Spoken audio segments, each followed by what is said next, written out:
September 1944.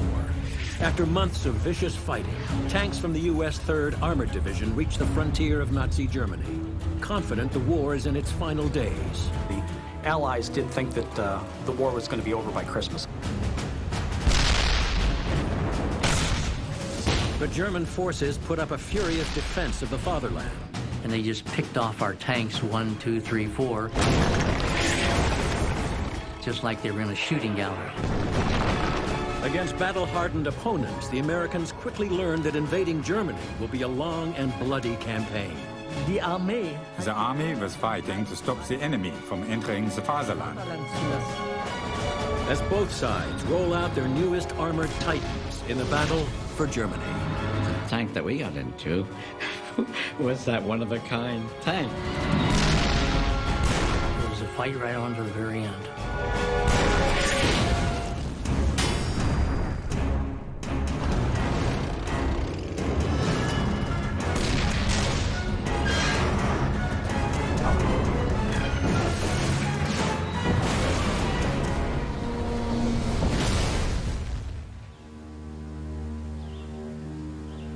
Western Germany, near the border with Belgium.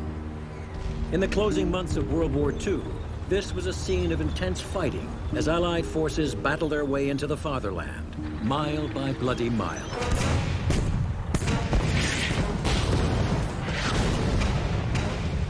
Since the D-Day landings in June of 1944, American, British, and Canadian tanks have overwhelmed the Germans occupying France. Throughout the summer months, fierce armored battles steadily pushed the enemy back. The German withdrawal was very chaotic. The Germans referred to it as the void. There was a lack of communication. Units were fighting in isolation. It was very difficult. They all knew that they had to go towards Germany to find safety.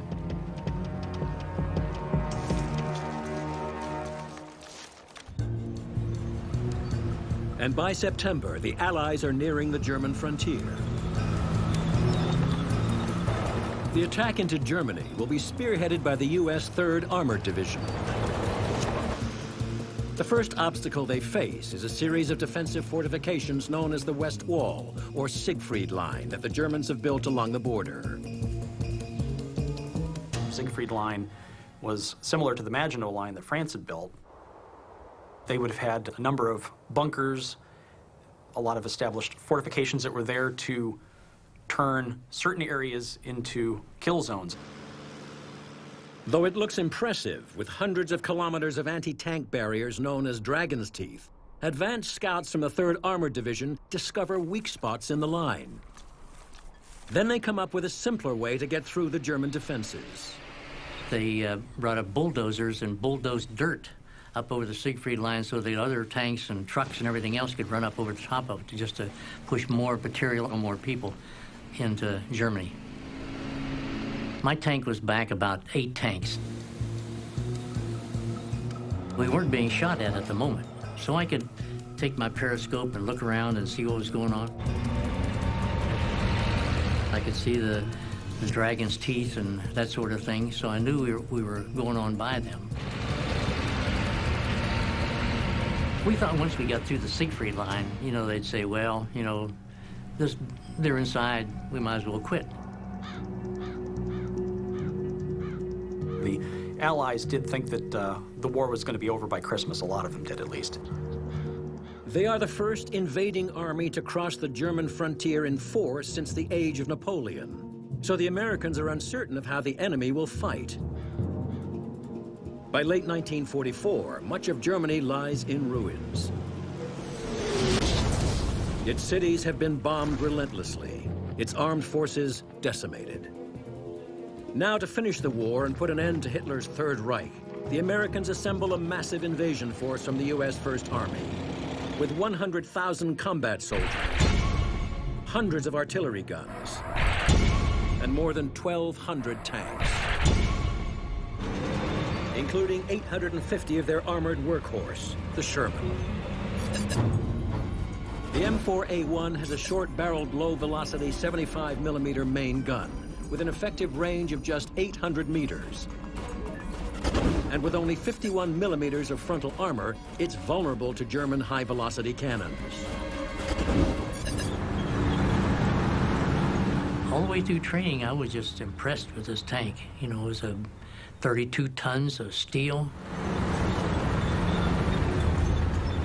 It would go about 30 miles an hour. You could crank it up. You know, inside, you felt like you were really secure. The Allied plan has British and Canadian forces pushing towards northern Germany, while the Americans take the southern route. The 3rd Armored Division is ordered to advance along the open corridor south of Aachen, the first city over the border.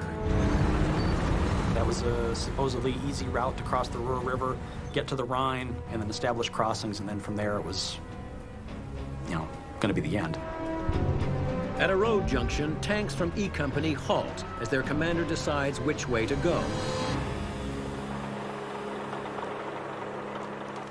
They told you in basic training a million times, don't stop at T intersections. Because the Germans always have it zeroed in. But I had to get out and smoke a cigarette, and sure enough, while they're trying to decide where to go right or left out of that intersection, the Germans dropped in a whole bunch of artillery shells.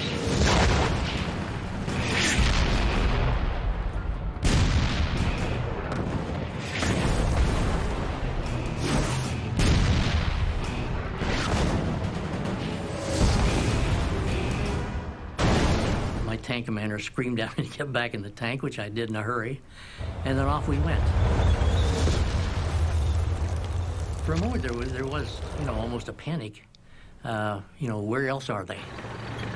The Americans have run into forward units of the German 9th Panzer Division. Die Armee The army was fighting to stop the enemy from entering the Faserland. Vaterland zu lassen. They were defending Germany. They weren't Nazis at this point. I mean, you're defending your homeland. You've got an invader coming in, and that's where the buck stops, at the border. The Americans quickly move on, away from the enemy guns, and continue their advance. 2 platoons of tanks from E Company approach a small town. This time, they are more cautious and split their forces in 2. There was a small town. It had houses only on both sides of the road.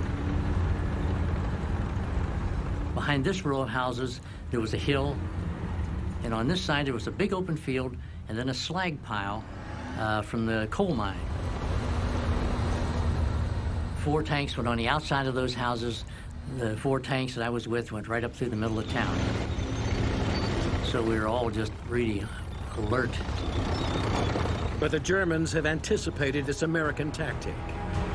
And all of a sudden, you heard firing and you heard screaming and yelling. And the Germans had anti-tank guns dug into that slag pile. Targeting the Americans is the deadliest anti-tank gun of the war, the German 88. The 88-millimeter gun has armor-piercing shells that can penetrate 100 millimeters of steel at distances of up to 1,500 meters. More than enough power to penetrate the frontal armor of a Sherman tank.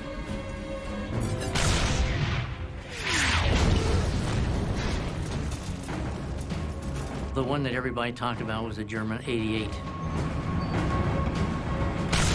It had a very high muzzle velocity, so their trajectory was almost flat. And they just picked off our tanks, 1, 2, 3, 4. Just like they were in a shooting gallery. So my tank, we stopped hiding behind a house. And then they said, okay, back out of town. So we turned around and went back out of town. Half of E Company's tanks are destroyed in a matter of minutes. And the 3rd Armored Division's advance is slowed. Fighting along Germany's western border is proving costly for the Americans. The 3rd Armored Division began their advance to Germany with 400 tanks. But enemy resistance has left them with less than 100 tanks that are operational. And they still have 650 kilometers between them and Berlin. October 1944. Fresh U.S. reinforcements arrive, and the American 3rd Armored Division prepares to resume its assault on Germany.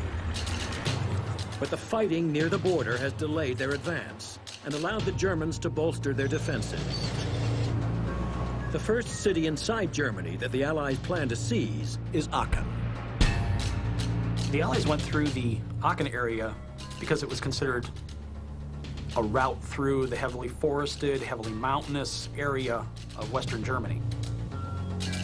That area, if it were under Allied control, would have allowed the funneling of resources relatively easily into the Rhineland and central Germany. Most of its civilian population has been evacuated, and the Germans have created fortified positions throughout the city, as well as on the approach routes. For the defense of Aachen, the Germans have 18,000 troops, 240 artillery guns, and nearly 60 tanks and assault guns. Hitler also calls up some 5,000 members of the local militia, the Volkssturm. Made up of boys and men aged from 16 to 60, they are poorly trained and only lightly armed.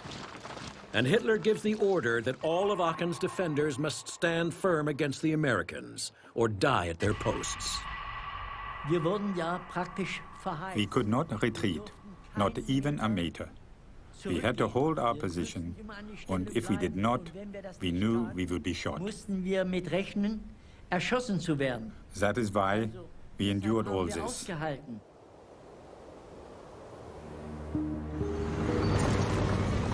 The Americans have assembled 80,000 troops and more than 300 tanks for their assault. They plan to encircle Aachen. The 2nd Armored Division will attack from north of the city, while the 3rd Armored attacks from the south.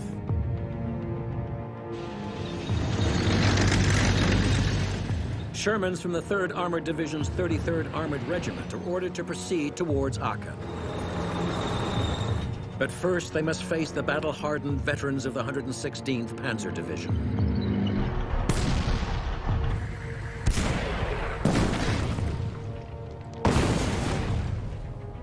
They were good fighters. Some of them been fighting for years, you know, fighting the Russians, and now they brought them back from that front and put them in this front. Yeah, and they fought to the last man, you know, to keep you out.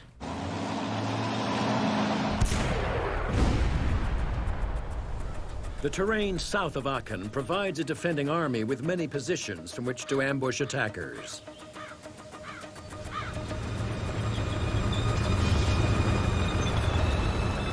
The Americans advance cautiously, unsure of where or when they may meet the tanks of the 116th.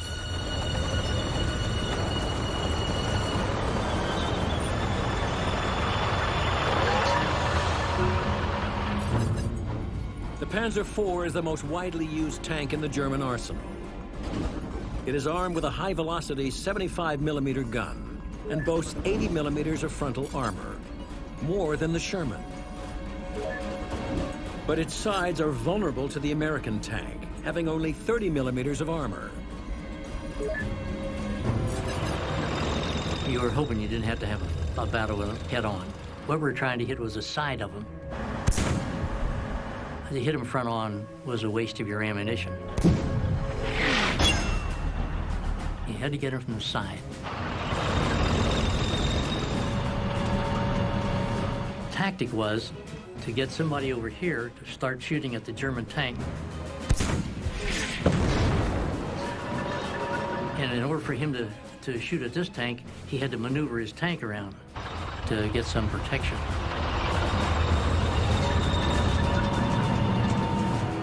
And when he maneuvered his tank around, then somebody else on this side had a better shot.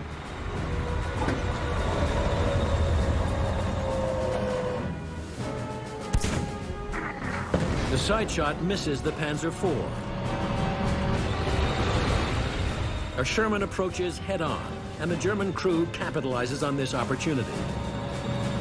All of a sudden, a lieutenant showed up, Lieutenant Baer, and told my tank commander to get out, that he was going to take over that tank.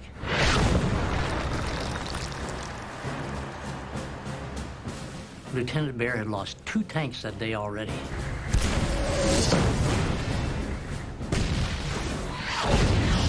he got into my tank, he just stood there for a minute. And we looked at him, and the man was just completely battle fatigued, really. And all of a sudden, one of the other sergeants called over the radio and said, "Lieutenant, back up. They're shooting at you." When he said that, I turned my periscope around like this, and I saw a big fireball go by me. And then finally he reached up and he had to squeeze this little mic so he could talk. And he said, "Driver, back up." I could see the driver had it in reverse and was gunning the engine. And as soon as he said that, bang. Shell hit and went right through the gunner and right through the tank commander and killed them both instantly.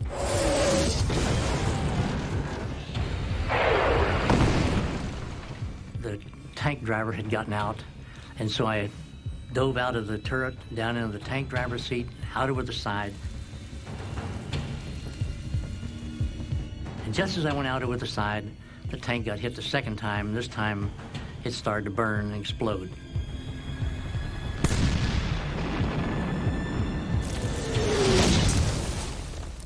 We would have had 10 tanks, and we ended up after that battle with only 4.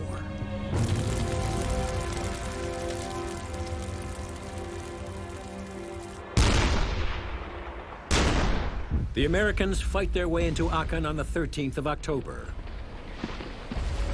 The Germans suffer 5,000 casualties and more than 5,000 captured trying to hold the city. But on October 21st, Aachen surrenders to the Americans, the first city in the fatherland to fall to the Allies.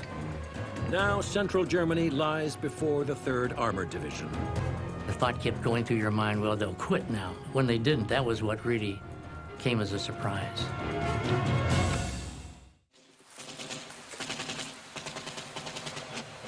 In November, American troops encounter some of their worst combat of the war in the Hürtgen forest southeast of Aachen.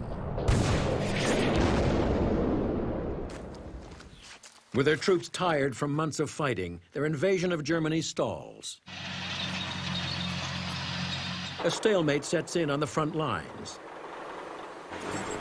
The 3rd Armored Division works to repair damaged tanks and prepare for the next phase of the war. On December 16, 1944, it is the Germans who launch a massive armored offensive, taking the Allies by surprise. The Battle of the Bulge.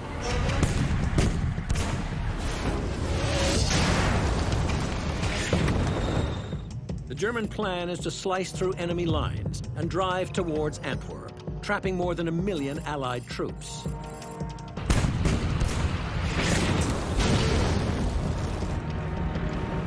But after 6 weeks of bitter fighting, the German offensive grinds to a halt, blunted by Allied reinforcements. Hitler's gamble proves costly, losing hundreds of much-needed panzers in the fighting. After the Ardennes offensive, that essentially expended Germany's operational capacities on the Western Front. The remainder of it was defensive and reactionary as opposed to actually initiating and setting the tone for momentum or an attack. As the Germans retreat in the west, the Soviet Union launches its own offensive on the Eastern Front. The Red Army smashes its way through German lines in the Balkans, East Prussia, and Poland. By early February, Soviet tanks are just 80 kilometers from Berlin.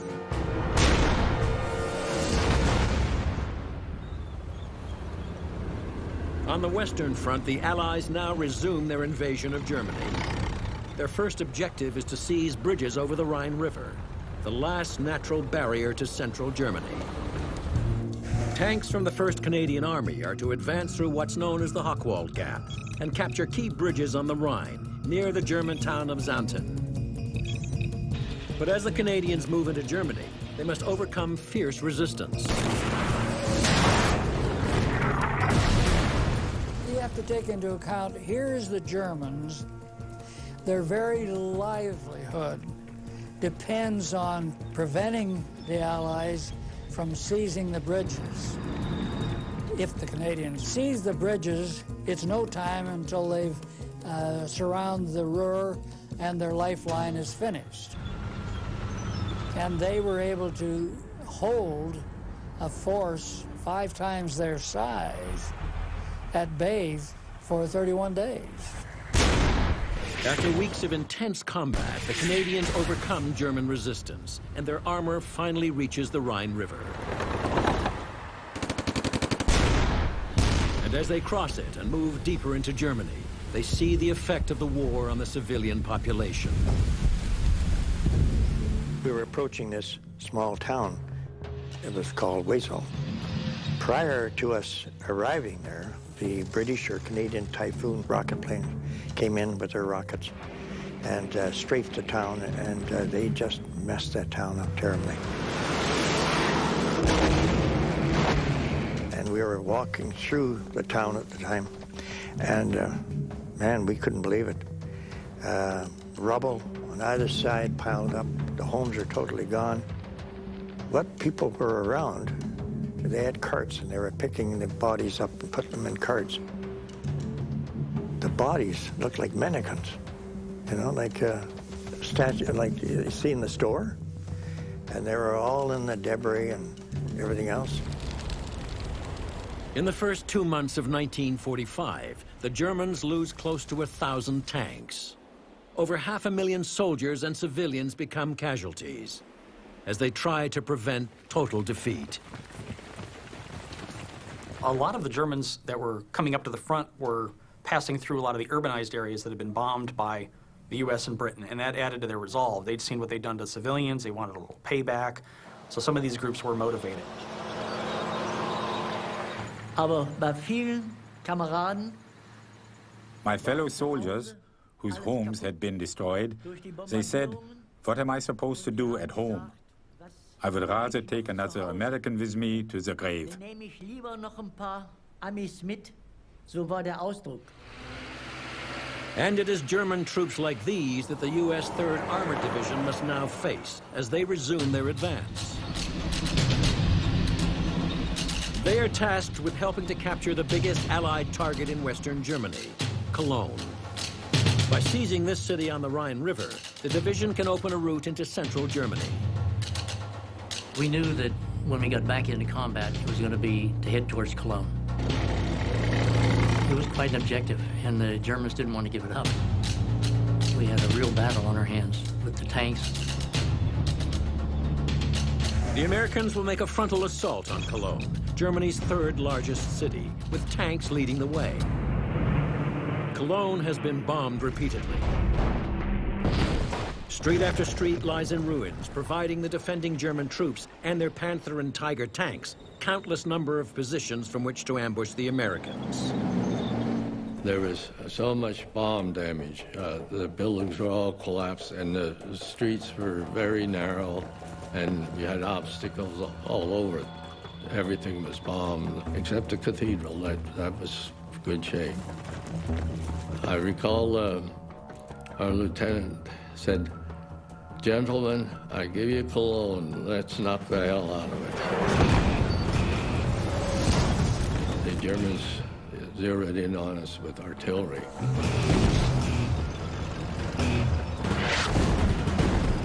At first I thought they were bombing us. There was such big explosions all around. The Sherman tanks are outgunned by Panther and Tiger tanks defending Cologne. But the Germans don't realize the Americans of the 3rd Armored Division will be attacking with a new weapon, the Pershing tank. The T-26E3 Pershing tank is America's answer to Germany's fearsome Tiger. This heavy tank boasts an impressive 100 millimeters of frontal armor and a lethal 90 millimeter main gun with a killing range of 1,500 meters. But the Pershing has not yet been tested in urban combat. On March 6, 1945, it gets its baptism of fire in the streets of Cologne. We finally moved into this intersection. A German tank had come into the intersection to my left.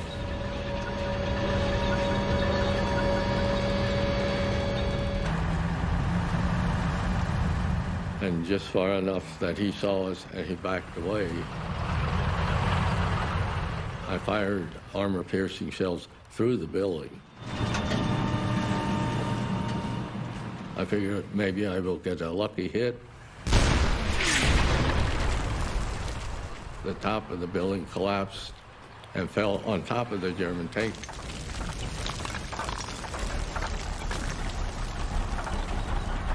They couldn't turn their gun. They couldn't rotate the turret. There was so much rubble on there that they abandoned the tank and were captured.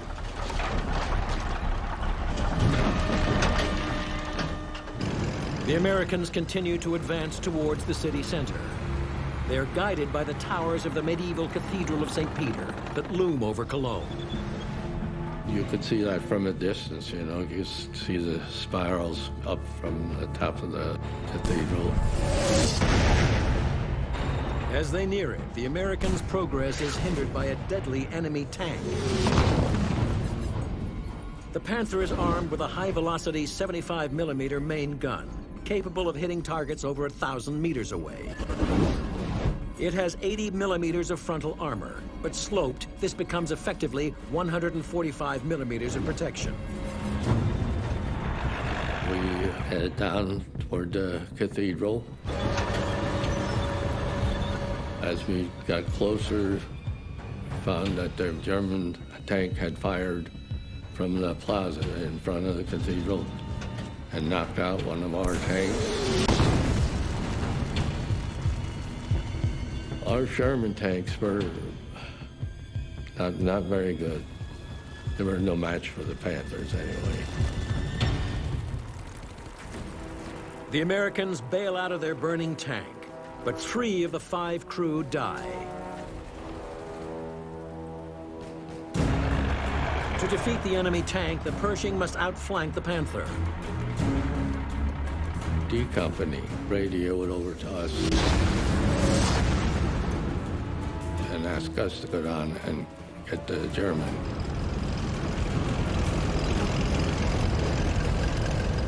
Supposedly his gun's pointing toward them, not at us, you know.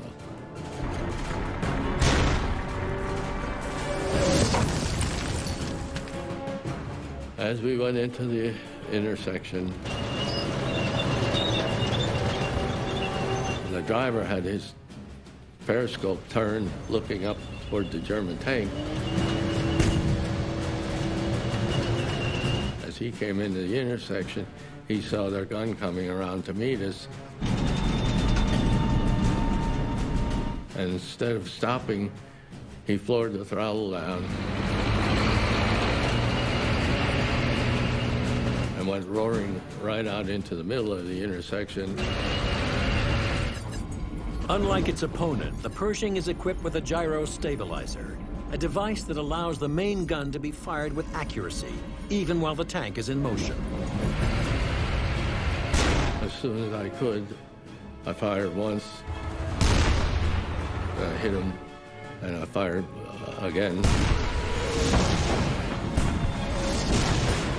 And again, to make sure nobody was going to be firing back.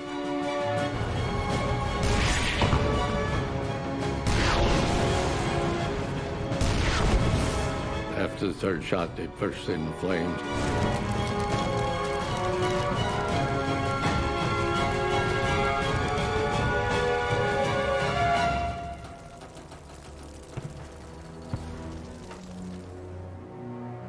The Panther tank burns for 2 days.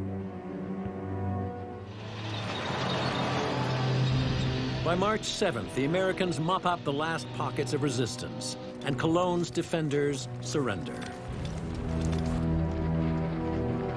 March 7th is a fateful day for the Third Reich.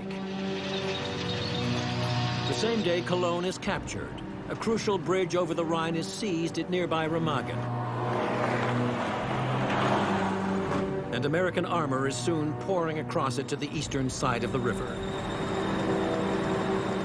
including tanks from the 3rd Armored Division. And the fighting got closer and closer and reached the bridge at Remagen, we were thinking, it is over. sowieso aus. The 3rd Armored Division is now less than 600 kilometers from Berlin. But between them and the German capital is the Ruhr Valley, Germany's industrial heartland.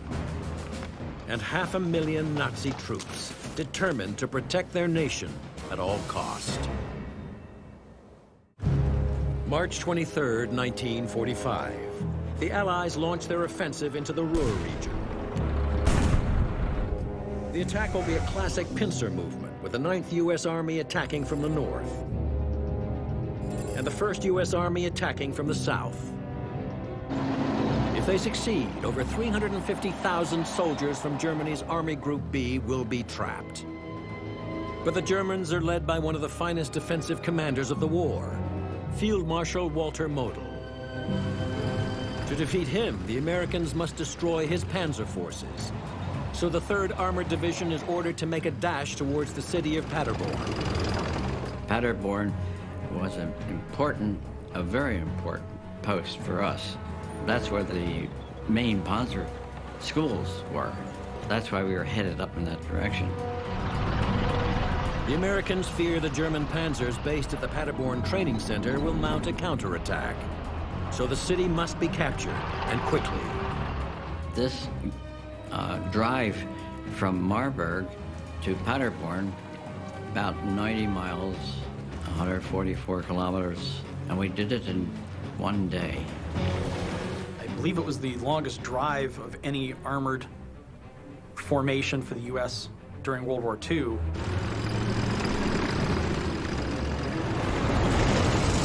March 30th, 1945. A unit of Sherman, supported by a Pershing from the 3rd Armored Division's 32nd Armored Regiment, spearhead the assault. We attacked early in the morning. Took off and up the road as fast as we could go. The Germans were surprised. They weren't expecting it. Along the way, going up toward Paderborn, there was a large gun.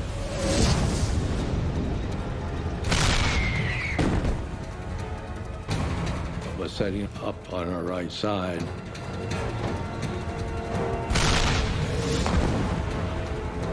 I fired and hit it.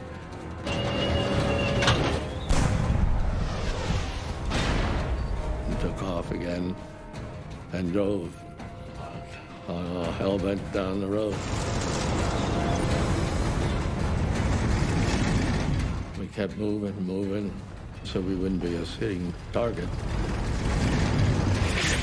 In their haste to advance to Paderborn, the American tanks have bypassed a powerful German panzer group that now counterattacks. So you had a lot of units that were in training that just went right to the fight from Paderborn, and they were able to kind of get in behind the spearheads, create some confusion. The tank commander grabbed me by the shoulder and said, "Take the tank." And I hear a Mark V German Panther coming down behind us. So I had HE, an explosive shell in the chamber. Turned the turret as hard as I could to come around. I fired the explosive shell and got an armor-piercing shell in, came around and pulled the trigger and hit him right dead center in the front. Right at the heaviest part of the armor, and it penetrated, went right on through, knocked him out. It was a tough fight all the way.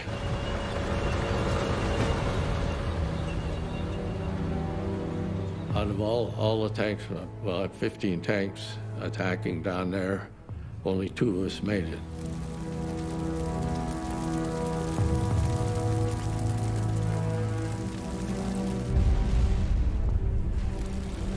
The battle for Paderborn is fierce and bloody.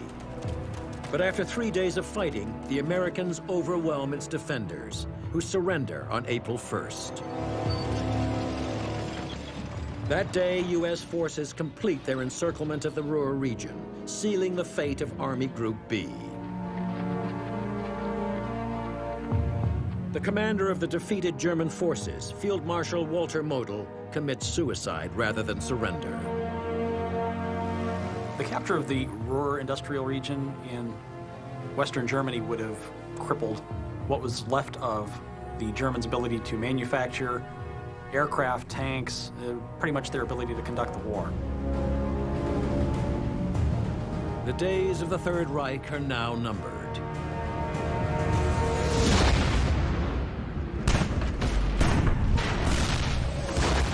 Soviet artillery begins to shell Berlin on April 20th, the birthday of Adolf Hitler. He calls for reinforcements in a last-ditch effort at holding off the Red Army. With the resources being diverted to the Eastern Front, it was very difficult for the Germans to compete on an equal footing with their American and British counterparts.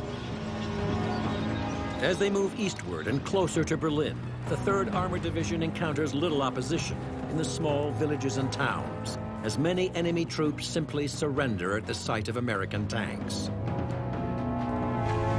The Americans' next objective is Dessau, the last major city protecting the highway to Berlin. It is just 130 kilometers from the German capital and defended by some of Hitler's most fanatical troops. April 21st, 1945. Troops and tanks of the 3rd Armored Division prepare for the assault on Dessau. When we were making our move, the whole task force was going. And I had never seen them all at one time. Our own 32nd Armored was in the northeast. And that's where the last remnants of the fighting was going on. Though Dessau is in ruins, the German garrison here has been reinforced with Hitler's most powerful tank. The King Tiger is the largest tank the Germans have built. Also called the Royal Tiger, it weighs 70 tons and has 150 millimeters of frontal armor. And is armed with a high-velocity 88-millimeter main gun that is more than 6 meters long. Hitler believes the King Tiger can outmatch any Allied tank and help turn the tide of war. Though immense, it is surprisingly agile. And in the ruins of Dessau, one waits to ambush the enemy. The 33rd Armored Regiment of the 3rd Armored Division slowly makes its way into Dessau. And with the Americans is their own Iron Giant, the Super Pershing, America's answer to the King Tiger. The Super Pershing was definitely the next stage of the evolution of American armor. Only one Super Pershing was used in combat in World War II. The Super Pershing is an upgraded version of the Pershing tank. It has 140 millimeters of frontal armor and a new long-barreled 90-millimeter main gun that can penetrate more than 200 millimeters of steel.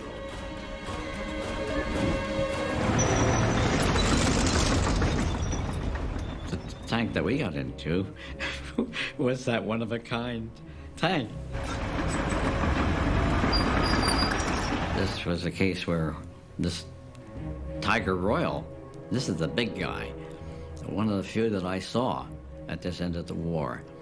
And he was the one that was waiting for us. For the only time in the war, a King Tiger is about to face off with a Super Pershing in a duel. And they fired at us as we came around the corner. Fortunately, their shot went high. And so I fired at them, and I hit them.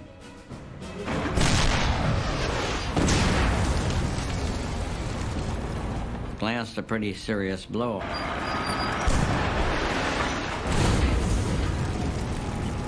And then I got ready to fire and hit them again. They were coming toward us, and they were coming up over a pile of rubble.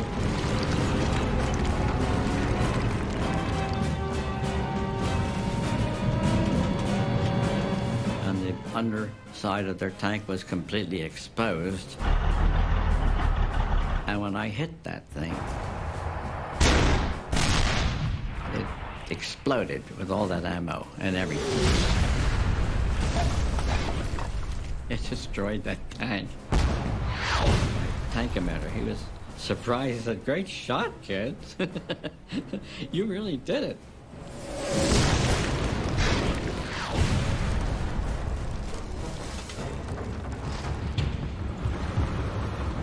As the clash of these armored titans ends, the crew of the Super Pershing has little time to savor the victory as the battle for Dessau continues to rage around them.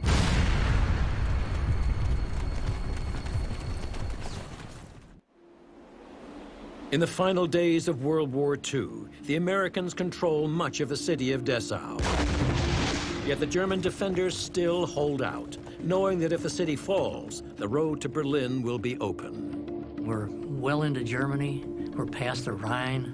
You know, surely they'll quit. We didn't. You know, it was a fight right on to the very end. The battle becomes street to street.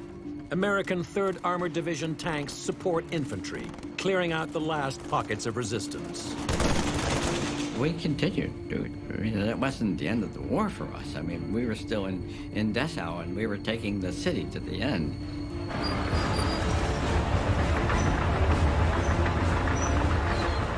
As we were driving, we got fired on by a Panzer. And it did glance blow off us. Now, they had to turn their turrets around.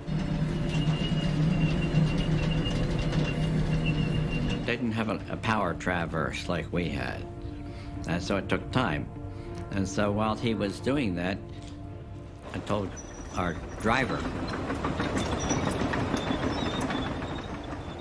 I said, "Let's get out of here. I want to get it located, but we want to get that guy."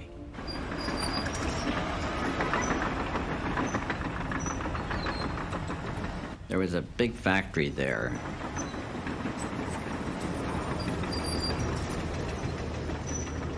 We just backed into that.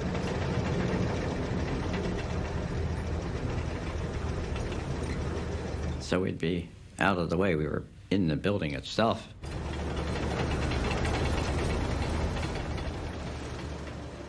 And we could sit there and we watched for the tanks to come.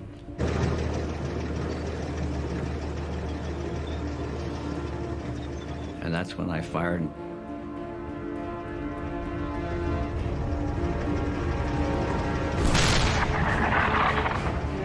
I hit that drive sprocket. And they stopped. And then I didn't waste any time. My loader told him to load up. And then I hit him a second time. And that destroyed that tank.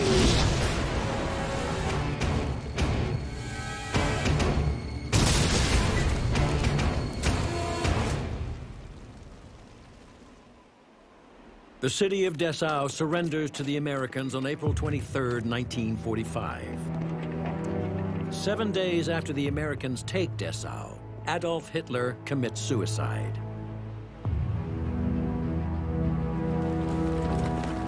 And the next day, the Russians capture Berlin. On May 8, 1945, the war in Europe ends with Germany's unconditional surrender. For the Americans, the campaign has been long and bloody, against an enemy who didn't relent, from the beaches of Normandy to the streets of Berlin. The casualties the U.S. suffered in April 1945 were about the same as what they suffered in June 1944, around 10,000 deaths. So even though it seemed like the war's over, the Germans are giving up, they're still fighting to the end. For the 3rd Armored Division, their place at the vanguard of the 1st Army earns them the nickname Spearhead Division.